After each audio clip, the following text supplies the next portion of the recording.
Sania. I am Kumar Education Point student. Kumar Education Point give me opportunity to present myself. Today's topic is भोली. भोली का मतलब sir start कर दिया क्या आपने?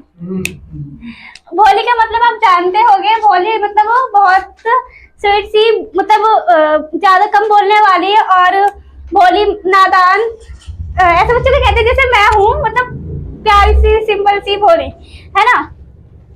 भोली मतलब एक लड़की थी जिसका नाम सुलेखा था. वो बहुत है ना सिंपलेटर थी. सिंपलेटर का मतलब है सिंपल. बहुत सिंपल थी वो, है ना. जब वो मतलब 10 महीने की थी तो वो है ना चरपाई से गिर गई थी. कॉट मतलब चरपाई, ठीक है. वो चरपाई से गिर गई थी जब उसका दिमाग का फ्यूज उड़ गया था, ठीक है. जैसे यहाँ बच्चे नहीं, वहाँ एक लड़की है उसकी तरह, ठीक है. उसका दिमाग का फ्यूज एकदम बर्बाद हो चुका था. उसका दिमाग डेवलप नहीं हो पा रहा था. उसके जैसे एज थी ना उसके हिसाब से नहीं हो पा रहा था, ठीक है. जब वो 2 साल की हुई थी तो उसके ना चेहरे पर चिकन पॉप्स आ गए थे. फेस पर चिकन पॉप्स आ गए थे. पूरी बॉडी पर आ गए थे, है ना, बस आंखों को छोड़कर. जब वो 5 साल की थी तो वो सही से बोल नहीं पाती थी एकदम. मतलब जैसे 5 साल के बच्चे लोग बोलते हैं. आजकल के बच्चे भी देखो होगा कितने फटाफट बोलते हैं, वो तो रुकते नहीं है. पर वो नहीं बोल पाती थी, ठीक है, स्पीक प्रॉपर नहीं कर पाती थी. फिर बाद में उसको बच्चे ना बहुत चिढ़ाने लगते थे. मतलब भोली भोली कहकर, और कहते थे भोली भोली, और वो हकलाती थी तो उसकी वजह से ऐसा बहुत चिढ़ाते थे. उसके पास 2 ऑप्शन थे. एक तो था या तो पत्थर फेंक के उन बच्चों को मार देना, या तो शांत रहना, उन बच्चों की बातों को सुनना, इग्नोर करना. जब हम इग्नोर करेंगे तो बाकी बच्चे फिर बोलेंगे ही नहीं, ठीक है. उसके पास ये ऑप्शन थे. और बच्चे इसकी बहुत मतलब एक्टिंग बताते थे. मतलब इसका मतलब कॉपी करते थे बच्चे, ठीक है. बस अभी इतना खत्म करो, हो गया. फिर इसमें भोली के पापा का नाम था रामलाल, जो कि नंबरदार थे. नंबरदार का मतलब होता है मतलब गांव के जमींदार, जो कि उन लोगों के पास बहुत सारी जमीन होती है और एक ही गांव का जमींदार होता है और बहुत मालदार एकदम मोटी पार्टी का होता है ना. आप जानते ही होंगे गांव में सरपंच टाइप. रामलाल के 7 बच्चे थे, 7 बच्चे थे, जिनमें 3 सन थे और 4 डॉटर थी उसकी. 4 डॉटर में से पहली डॉटर राधा थी जिसकी शादी है ना फिक्स हो चुकी थी, और मतलब शादी हो चुकी थी. और जब मंगला थी उसकी शादी फिक्स हो चुकी थी. और तीसरे नंबर पे जो चंपा थी उसकी शादी की टेंशन घर वालों को सता रही थी कि उसकी शादी कैसे होगी. और 4th थी सुलेखा, जो कि हमारी भोली है. वो मतलब उसके मतलब सब सोचते थे उसकी शादी कैसे होगी और कैसे क्या होगा. उसका उन लोगों को इतना विश्वास था कि उसकी शादी नहीं हो सकती, ठीक है.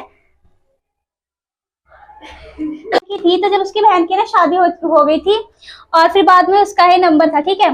जब पूरे गांव में ना एक फिर स्कूल खुला था, जो कि मतलब स्कूल खुला था जहाँ कोई लड़कियां नहीं जाती थी स्कूल. बट उसके जो वो था ना, क्या नाम था उसको, तहसीलदार, वो मतलब रामलाल से कहता है कि तुम अपनी लड़की को स्कूल भेजो, ताकि और तुम्हारी लड़कियों को देख के बाकी लड़कियां, घर की लड़कियां हिम्मत करें और उनके घर वाले लोग को स्कूल भेजें. तो फिर वो सोचता है कि हाँ करता हूँ मैं. फिर जाके वो अपने घर पे जाके अपनी वाइफ को बुलाता है, ऐसे कहता है, अजी सुनती हो मतलब वो मेरा फ्रेंड कह रहा है कि अपनी लड़की को स्कूल भेजो. और उसके बाद उसके ऊपर चिल्ला के कहती है, पागल तो नहीं हो गए हो, मतलब हम अपनी लड़कियों को स्कूल भेजेंगे तो हमारी लड़की से शादी कौन करेगा. फिर वो थोड़ी देर सोचती है कि हाँ भोली है जिसे शादी कोई नहीं करेगा, इसे हम स्कूल भेज देते हैं. फिर बाद में वो जब जाती है स्कूल तो उसे ना उसके पापा हाथ पकड़ के लेके जाते हैं. मतलब कहते हैं हम उधर जाएंगे. तो वो डर जाती है. वो सोचती है उसकी गाय थी एक लक्ष्मी नाम की, जो मतलब वो सोचती है कि उसकी गाय की तरह उसे लेके जा रहे हैं, उसे बेच देंगे. तो वो अपने पापा से हाथ छुड़ाने लगती है, कहती है नहीं मैं नहीं जाऊंगी. उसे डर लगने लगता है. फिर बाद में वो डांटता है भोली को. फिर बाद में वो अपनी वाइफ से कहता है कि जो ड्रेस पड़ी हुई है, मतलब बड़ी बहनों की जो थोड़ी न्यू है ड्रेस, उसे ऐसा हिला धुला के तैयार कर दो. फिर बाद में वो जब जाता है ना, उसे लगता है कि हाँ, भोली को लगता है कि हाँ मैं कहीं अच्छी जगह जा रही हूँ, मुझे इतना तैयार करके लेके जा रहा है, सॉरी है ना. फिर बाद में वो जाती है. फिर वो जब स्कूल जाती है, मतलब वो दिन है ना उसका सबसे लकी दिन था, क्योंकि उसे बहुत प्यार से नहलाया जा रहा था और उसकी चोटी वोटी बनाई जा रही थी, न्यू ड्रेस बनाई जा रही थी, तो वो बहुत लकी थी और बहुत खुश थी। फिर बाद में जब वो स्कूल जाती है तो वहाँ से टीचर मिलती हैं जो कि उसे बहुत अच्छी लगती हैं। फिर बाद में उसकी टीचर कहती हैं उससे कि तुम कोई सी भी क्लास में जाके बैठ जाओ। वहाँ मैट पे बैठाया करते थे मतलब बच्चों को, तो वो मैट पे जाके बैठ जाती है। तो फिर जब वो पूरी क्लासरूम को देखती है ना, तो वहाँ एक बकरी होती है जो कि उसके मतलब वो थे ना पड़ोसी, हाँ पड़ोसी थे। तो उनके पास वो बकरी थी, तो वो सोचती यार ये तो हमारे पड़ोसी की बकरी जैसी लग रही है। और एक गाय छुपी हुई थी जो कि उसकी लक्ष्मी की गाय की जैसी थी, और एक पैरेट था। तो वो ना उसके कुछ दिन पहले उसके घर पे ही आया था, उसको वैसे दिखा ऐसा लग रहा था उसे, तो बहुत अच्छी फीलिंग आती है वहाँ। फिर बाद में उसकी जो टीचर थी, हर टीचर, उसकी टीचर बहुत पोलाइट थी। चुप रहे। हाँ बताइए बताइए बताइए।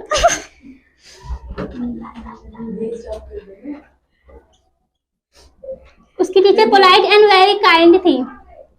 काइंड मतलब बहुत मुलायम दिल वाला, मतलब बहुत दयालु टाइप, है ना। उसकी टीचर बहुत मतलब पोलाइट एंड काइंड थी, और उसे मतलब भोली को मोटिवेट भी करती थी पढ़ाई के लिए कि तुम पढ़ाई करो।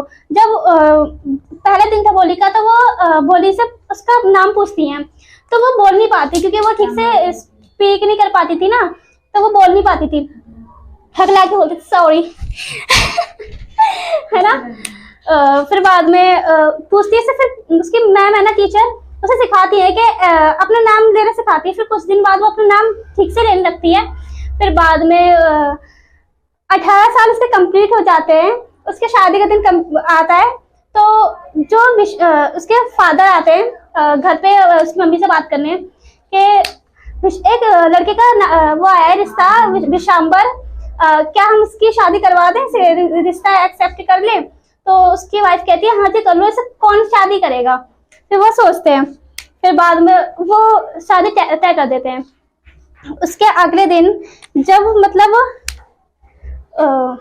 शादी वाला दिन आता है, तो जब वो एक रस्म होती है जो घूंघट उठाते हैं। शादी हुई नहीं थी पर घूंघट उठा रहे थे वो, तो उसकी सासू माँ जो थी उसने मतलब घूंघट उठाया, तो उसको देखा चेहरे पे चिकन पॉक्स थे, उसके मतलब पूरे चेहरे पे मतलब डार्क हो चुके थे, मतलब मार्क्स थे, पॉक मार्क्स के। तो फिर बाद में वो रिश्ता तोड़ने की बात करता है, शांत हो जा, है ना। फिर बाद में वो दहेज मांगने लगता है, डॉरी मांगने लग जाता है कि मुझे मतलब दहेज चाहिए, मुझे लड़की से शादी नहीं करनी चाहिए। जिस लड़के से उसकी शादी होने वाली थी वो लड़का बहुत उम्र का था और लंगड़ा भी था, पर उसने मतलब शादी फिर भी फिक्स कर दी क्योंकि भोली की किसी से शादी हो नहीं पाती, इसलिए उस रिश्ते को एक्सेप्ट कर लिया था उन्होंने। फिर बाद में जब वो विशांबर ने उसका घूंघट हटाया तो वो उसे भद्दी सी और डर से लगी, तो उसने मांग करी डॉरी की 5,000 की। फिर बाद में और उसके पापा की इंसल्ट भी करने लगा था वो कि तुम्हारे पास क्या है क्या नहीं है, मतलब ऐसे बोलने लगा था। फिर भोली है ना, थोड़ा कॉन्फिडेंस आया इसके अंदर, मेरे पापा को ऐसे कैसे बोल सकता है, तो उसने ना शादी के लिए इनकार कर दिया। और बस यही हुआ था, शादी के लिए इनकार कर दिया था। फिर बाद में उसके पीछे से जो टीचर थी वो उसको देख के मुस्कुरा रही थी, क्योंकि वो सोच रही थी पहले भोली कैसी थी और अब कैसी हो गई है। मतलब पहले बहुत डरती थी, बहुत मतलब वैसे रहती थी, समझ रहे हो ना, है ना, वैसे। फिर बाद में जब वो 18 साल की हुई तो उसके अंदर थोड़ा कॉन्फिडेंट और बोल्ड हो चुकी थी वो, तो वो स्टोरी इनकार कर देती है। तो उसके पापा कहते हैं तुम क्या कर रही हो, ये मत करो, तुमसे शादी कौन करेगा।